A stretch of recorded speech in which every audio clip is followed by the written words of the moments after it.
एक छोटा सा टॉपिक है कि आइडियल गैस इक्वेशन क्या है, या कभी कभार ऐसे भी आ सकता है कि प्रूफ करें कि PV is equal to nRT। इंतहाई सिंपल क्वेश्चन है, इतना ज़्यादा चांसेस इसके नहीं होते, लेकिन इसकी जो लास्ट एप्लीकेशन होगी इस इक्वेशन की, बल्कि एक नहीं ये 3-4 एप्लीकेशन जो आपके कोर्स में शामिल है, उसमें से क्वेश्चन आ सकते हैं, इंपॉर्टेंट है।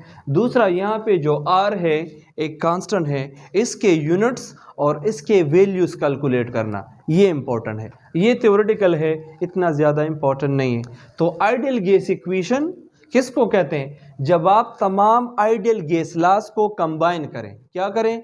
तमाम आइडियल गैस लॉज को कंबाइन करें और जो नया इक्वेशन बने उस इक्वेशन को कहते हैं आइडियल गैस इक्वेशन। अब इधर देखिए, बॉयल्स लॉ में हमने ये पढ़ा था कि volume is inversely proportional to pressure. Charles law में हमने ये पढ़ा था volume is proportional to temperature. और अभी एवोगैड्रो में हमने ये पढ़ा कि volume is proportional to number of mole. इन 3 गैस लॉज को कंबाइन करें, volume is inversely proportional to pressure, directly proportional to temperature and directly proportional to mole. तो लेफ्ट हैंड साइड सेम है तो राइट हैंड साइड भी तकरीबन same होना चाहिए। अब देखें, इस प्रोपोर्शनलिटी को हम हटाते हैं, इसकी जगह कांस्टेंट लेकर आएंगे, तो यहाँ जो कांस्टेंट हम R लगाते हैं इसको कहते हैं आइडियल गैस कांस्टेंट, या सिंपली इसको कहते हैं यूनिवर्सल गैस कांस्टेंट। अब ये इंपॉर्टेंट है, यूनिवर्सल गैस कांस्टेंट नंबर 1 क्या रिप्रेजेंट करता है? अभी हमें जवाब नहीं मिलेगा। नंबर 2, इसके स्पेसिफिक वैल्यूज हैं और स्पेसिफिक यूनिट्स हैं। तो ये 3 अब हम डिराइव करेंगे जब हम इस इक्वेशन के एप्लीकेशंस पढ़ेंगे। तो ये क्वेश्चन मैंने इसलिए की ताकि आपके माइंड में स्पेस बन सके कि इस इक्वेशन को पढ़ने का क्या फ़ायदा है। अब देखिए, ये तो सिंपल सा इक्वेशन है। अब आप क्या करें, आपने R इधर पुट किए हैं प्रोपोर्शनलिटी की जगह, और P को दोनों साइड पे क्रॉस मल्टीप्लाई कर लें ऐसे, तो इधर ये P कैंसिल हो जाएगा। So PV is equal to RTN, और सिंप्लिसिटी के लिए हम कहते हैं nRT। इस इक्वेशन को कहते हैं आइडियल गैस इक्वेशन। लेकिन अगेन कह रहा हूँ, आइडियल गैस प्रैक्टिकली कोई भी नहीं होता, गैसेस रियल होते हैं, लेकिन उनको हम आइडियल बना सकते हैं, और वो इसी इक्वेशन की मदद से अभी एक टॉपिक पढ़ेंगे जो इसके एप्लीकेशंस में से है, compressibility factor. Now we have to explain one by one. अब अच्छा, आइडियल गैस इक्वेशन उसके कुछ एप्लीकेशंस हैं, 4-5 एप्लीकेशंस हैं, आपके कोर्स में 3-4 शामिल है, तो सारे वन बाय वन डिस्कस करते हैं। पहले थ्योरेटिकल जो है वो ख़त्म करते हैं, उसके बाद जो न्यूमेरिकल या टेक्निकल है वो बाद में। उसमें से जो पहला है वो है मोलर मास। देखिए, बाज़ों का आपसे ये पूछा जा सकता है कि सपोज़ एक सिलेंडर है, उस सिलेंडर में कोई गैस पड़ा हुआ है, उसका सपोज़ एक पार्टिकुलर प्रेशर है, मैं सपोज़ करता हूँ 0.2 atm। इधर देखिए, शाबाश।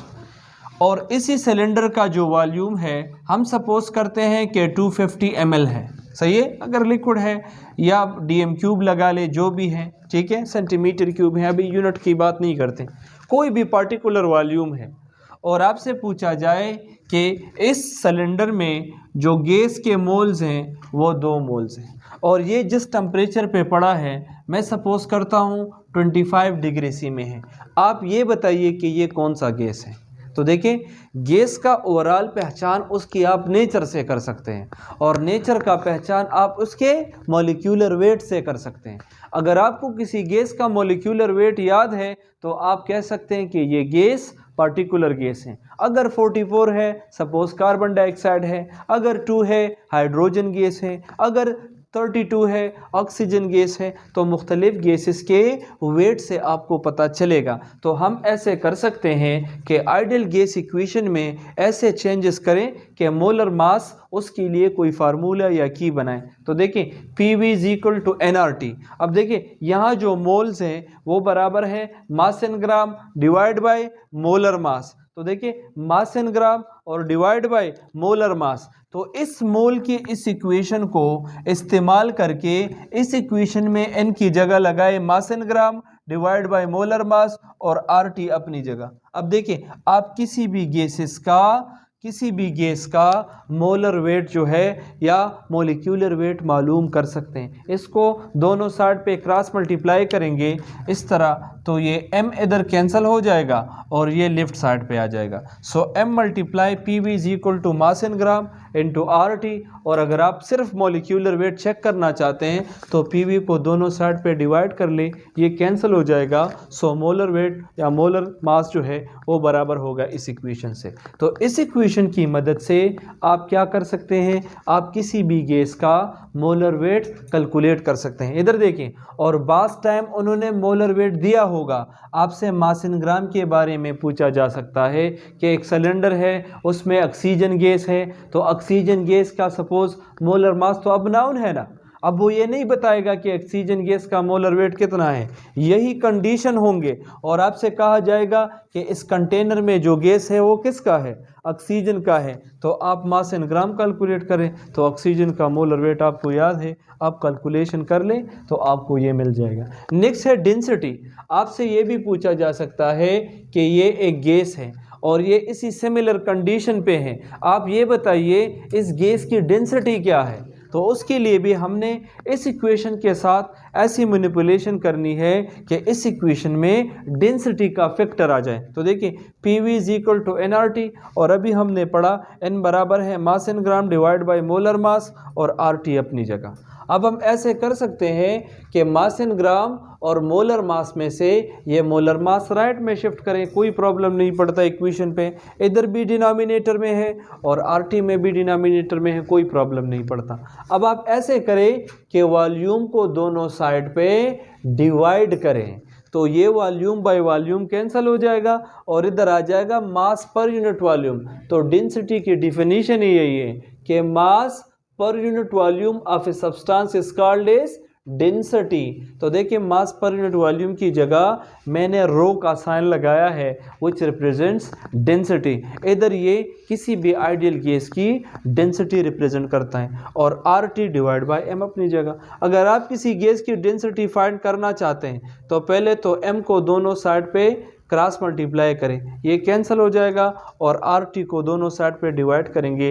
तो इस इक्वेशन की मदद से आप किसी भी गैस की डेंसिटी फाइंड आउट कर सकते हैं, उसका मोलर वेट, इस तरह प्रेशर, इसी तरह आर की वैल्यू, इसी तरह टेम्परेचर। तो कुछ ना कुछ चीज़ें जो है वो गिवन होंगी, बाकी किसी एक पैरामीटर का पूछा जाएगा और इनमें से कुछ भी हो सकता है। तो थ्योरेटिकली और प्रैक्टिकली भी हम क्या कर सकते हैं, मुख्तलिफ गैसेस के मोलर मास, मास इन ग्राम या डेंसिटी को हम इस इक्वेशन से डिराइव कर सकते हैं। लेकिन अगेन बता रहा हूँ, अगर वो गैस आइडियल गैस हो, समझ आ रहे। अब इसकी जो थर्ड एप्लीकेशन है वो मैथमेटिकल है। अच्छा, इसका जो नेक्स्ट एप्लीकेशन है वो है कैलकुलेशन ऑफ आर। मतलब अगर आपसे पूछा जाए कि आर की वैल्यू कैलकुलेट करें तो ये थर्ड एप्लीकेशन ये है। तो देखिए P V is equal to n R T. अगर आप आर कैलकुलेट करना चाहते हैं तो एन टी को दोनों साइड पे डिवाइड करें, आपको आर की वैल्यू मिल जाएगी।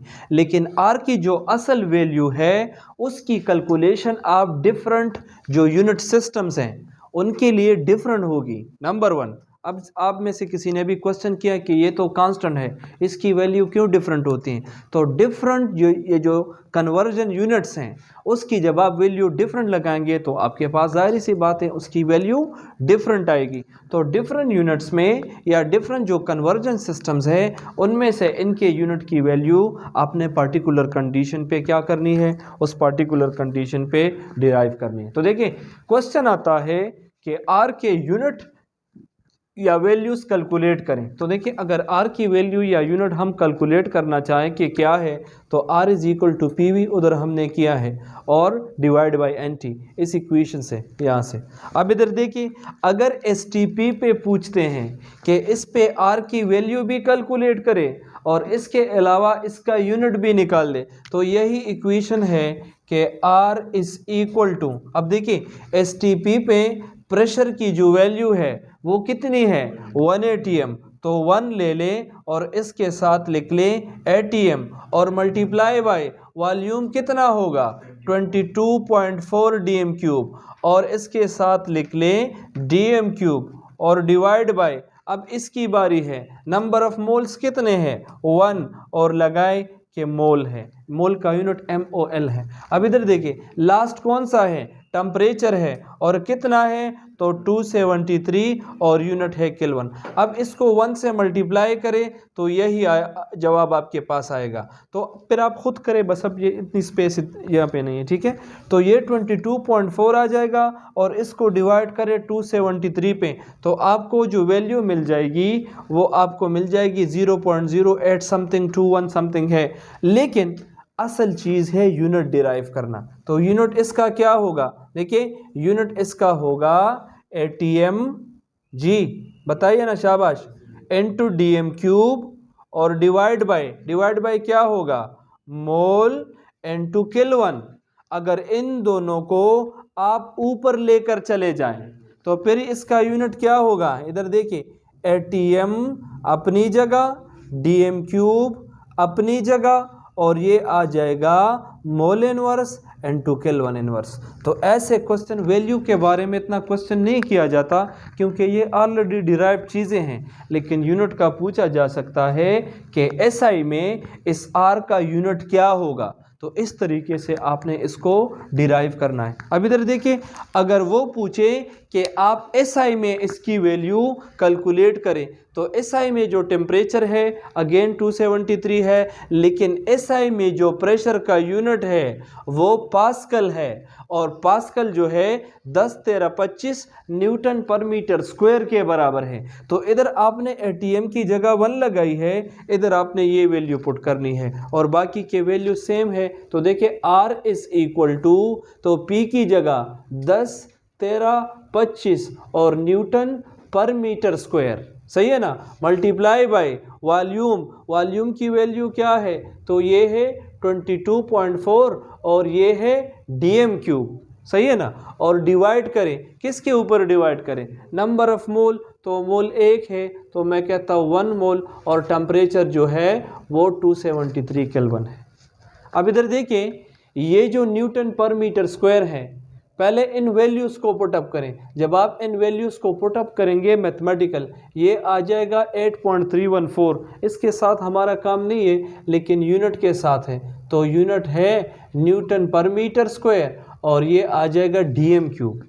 और नीचे देख लें, नीचे आपके पास यूनिट है मोल, ये तो नज़र आ रहा है ना ये वाला, मोल और केल्विन। अब इधर देखें जब आप SI यूनिट पढ़ते हैं तो DM क्यूब को आप रिप्रेजेंट कर सकते हैं मीटर क्यूब में। तो इधर क्या करें, इधर आपके पास रह गया है न्यूटन पर मीटर स्क्वायर अपनी जगह और DM क्यूब की जगह मीटर क्यूब और डिवाइड बाय मोल और केल्विन।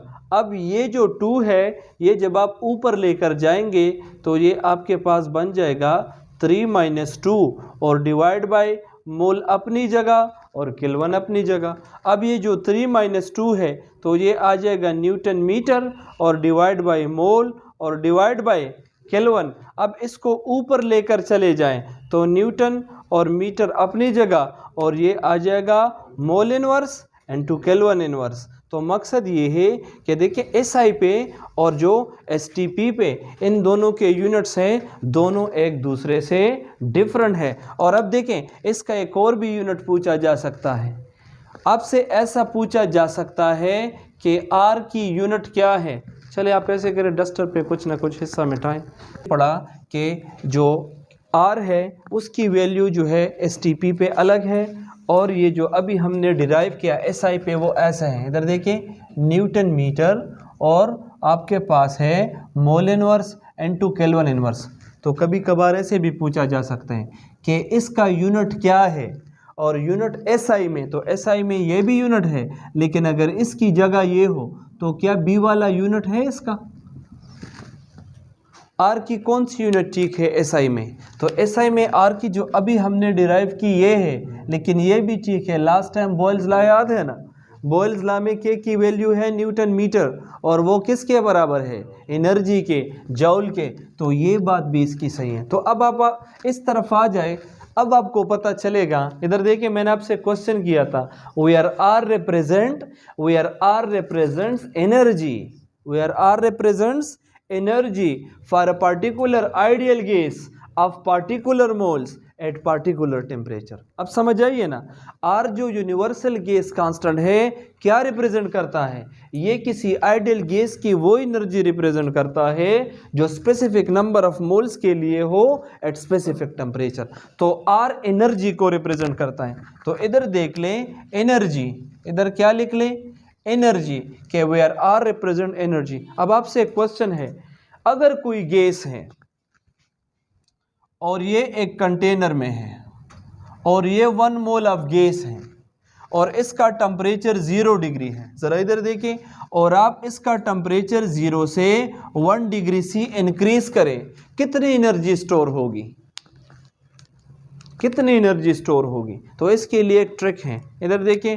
ट्रिक ये है कि जब आप डायरेक्टली हाइपोथेटिकली इसको कैलकुलेट करें तो एनर्जी बराबर है टेम्परेचर और मल्टीप्लाई बाय आर।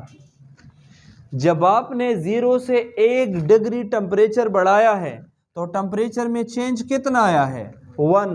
तो आप लिखिए 1 मल्टीप्लाई बाय आर, तो मतलब आर। तो 1 डिग्री टेम्परेचर बढ़ने से हमें 1 आर मिलता है, 2 डिग्री टेम्परेचर बढ़ने से हमें 2 आर मिलेगा, 3 डिग्री टेम्परेचर बढ़ाने से हमें 3 आर मिलेगा। इधर देखिए 10 डिग्री टेम्परेचर बढ़ाने से हमें 10 आर मिलेगा, यानी 10 आर इतनी एनर्जी स्टोर होगी।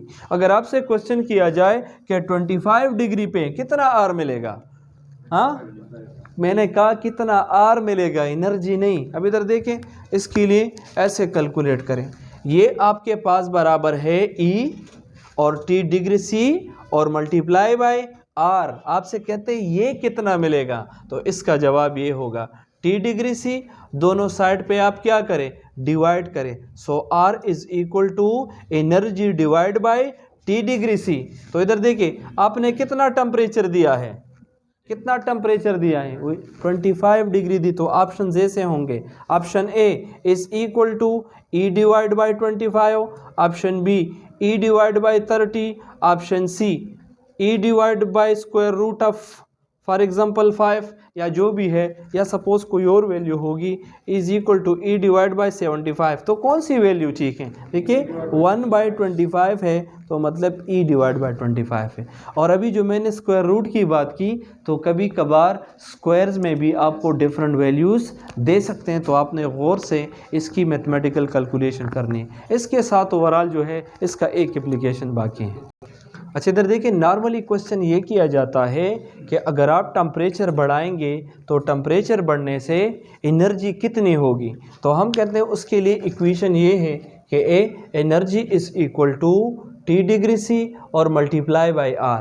तो अगर आप टेम्परेचर 1 डिग्री बढ़ाए तो 1 डिग्री मल्टीप्लाई बाय आर, मतलब आर की जितनी एनर्जी बढ़ेगी। लेकिन अगर इसका उल्ट क्वेश्चन पूछा जाए और उल्टा क्वेश्चन आपसे पूछा जाए कि अगर टेम्परेचर 1 डिग्री आप इंक्रीज करें तो आर की क्या वैल्यू होगी, अब इसके बारे में पूछा जाता है, पहले इसके बारे में पूछा जा रहा है। तो देखिए E is equal to T degree C और मल्टीप्लाई बाय आर। अगर आप इसको कैलकुलेट करेंगे तो T को दोनों साइड पे डिवाइड कर ले, so R is equal to E divide by T degree C।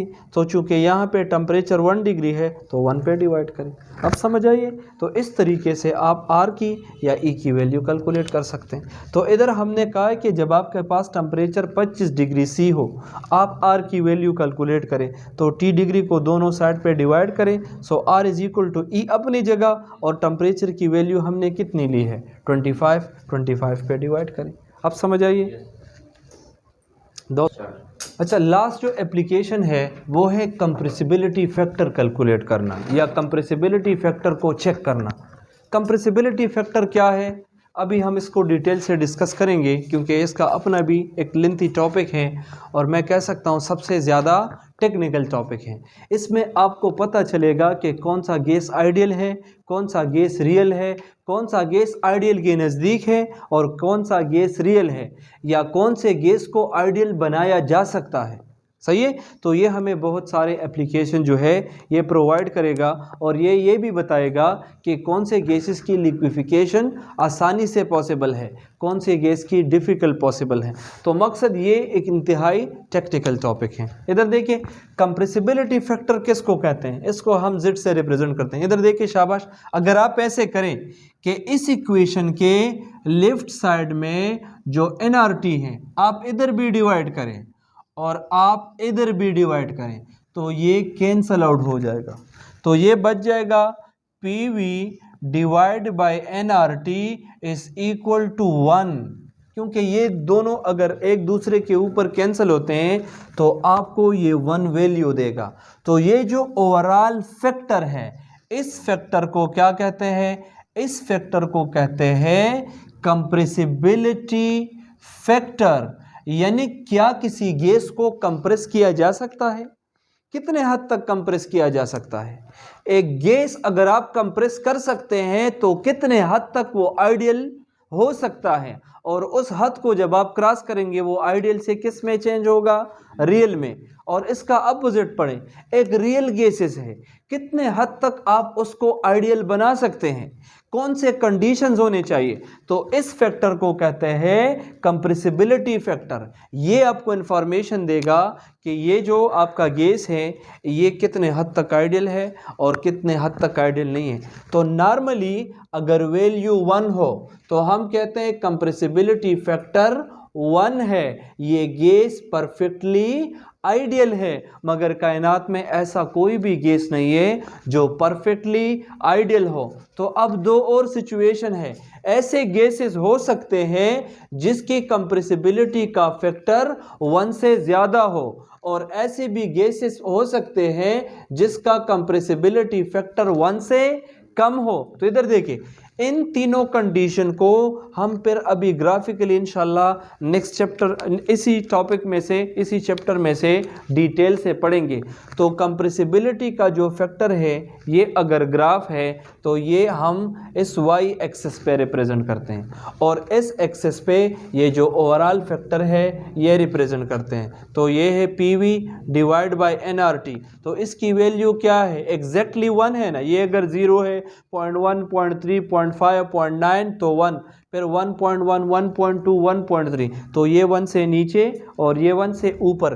किसी भी आइडियल गैस पे जब आप एक्सपेरिमेंट करेंगे ना तो इसका ग्राफ सीधा बनेगा, क्योंकि उसका कंप्रेसिबिलिटी फैक्टर की वैल्यू क्या है, 1 है, वो आइडियल गैस है। लेकिन कायनात में आइडियल गैस नहीं होते। तो ये जो Z की वैल्यू है अगर Z से 1 है तो ये इस कंप्रेसिबिलिटी फैक्टर से ऊपर ग्राफ बनेगा, और अगर कोई गैस है उसकी कंप्रेसिबिलिटी की वैल्यू 1 से कम है तो उसका ग्राफ क्या बनेगा, उसका ग्राफ नीचे बनेगा। अब इसमें इतनी ज़बरदस्त इंफॉर्मेशन है कि आपको मज़ा भी आएगा। इधर देखिए ये आइडियल गैस है, एक गैस आइडियल से नीचे है तो आप इसको आइडियल बना सकते हैं। अब देखिए इसकी Z की वैल्यू 1 से कम है ना, तो कुछ चेंजेस करेंगे कंडीशन पे, प्रेशर पे, टेम्परेचर में, कि इस रियल गैस को हम क्या बना सकते हैं, आइडियल बना सकते हैं। ऊपर वाला गैस है वो आइडियल से बागी है, आइडियल से दूर चला गया है, इसको कहते हैं डिविएशन, और इंशाल्लाह कल डिटेल से पढ़ेंगे।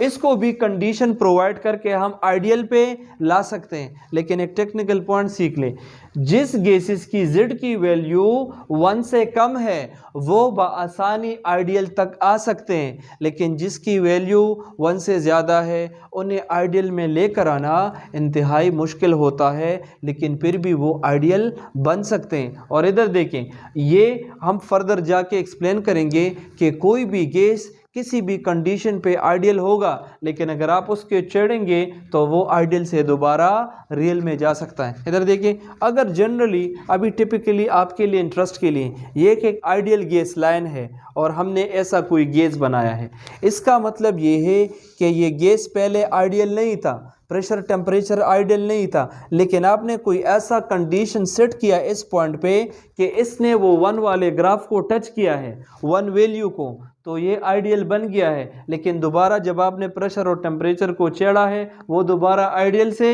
रियल बन गया है। अब इधर देखिए, अगर आपसे क्वेश्चन किया जाए कि ये 3 गैसेस हैं, गैस A, गैस B और गैस C, कौन सा ज़्यादा आइडियल है, गैस ए, गैस बी और गैस सी, कौन सा ज़्यादा? ए वाला आइडियल के नज़दीक है, तो 1 के जो नज़दीक होगा वो आइडियल होगा, जितना नीचे होगा वो आइडियल नहीं होगा। और नेक्स्ट लेक्चर में इसको एक्सप्लेन करेंगे, इसको डिप कहते हैं। तो इंशाल्लाह नेक्स्ट लेक्चर में इसको डिटेल से पढ़ेंगे।